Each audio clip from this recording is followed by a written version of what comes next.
જયેશ દેલાર, ખેડૂત આગેવાન। સમગ્ર વિશ્વમાં જળવાયુ પરિવર્તનને કારણે સૌથી વધારે ખરાબ અસર ખેડૂત, ખેતી પર અને એના સાથે જોડાયેલા પશુપાલકો પર થઈ રહી છે, પશુઓ પર થઈ રહી છે। તમે છેલ્લા 3 વર્ષથી જોઈ રહ્યા સતત જળવાયુ પરિવર્તનને કારણે માવઠાઓ થઈ રહ્યા છે,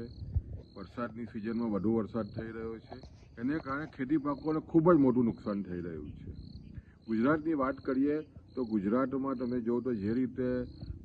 હવે નુકસાન થાય ત્યારે મુખ્યમંત્રી સહાય ફંડમાંથી મોટી મદદ થતી હોય છે, પણ જે રીતે માવઠાઓ થઈ રહ્યા છે, કુદરત ઉઠી રહી છે, એને કારણે ખેડૂતોને ખૂબ જ મોટું નુકસાન વેઠવાનો વારો આવી રહ્યો છે। હાલમાં જે માવઠું થયું એમાં તમે જોવો તો સમગ્ર ગુજરાતમાં 10 લાખ હેક્ટરથી પણ વધારે ખેતી પાકો પર અસર થઈ છે, ખેડૂતોને ખૂબ જ મોટું નુકસાન થયું છે। જ્યારે ભારત સરકાર અને સમગ્ર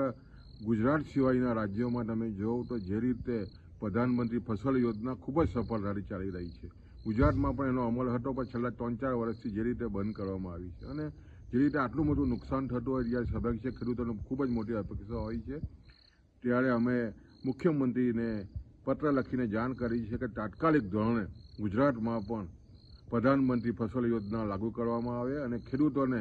જે રીતે નુકસાન થઈ રહ્યું છે એમાં તમે જુઓ તો ખેડૂતોને નુકસાન માટે જે રીતની સ્થિતિ બની છે એમાં આ ફસલ યોજનાથી ખેડૂતોને મુખ્ય લાભ થાય એવી અમારી વિનંતી છે।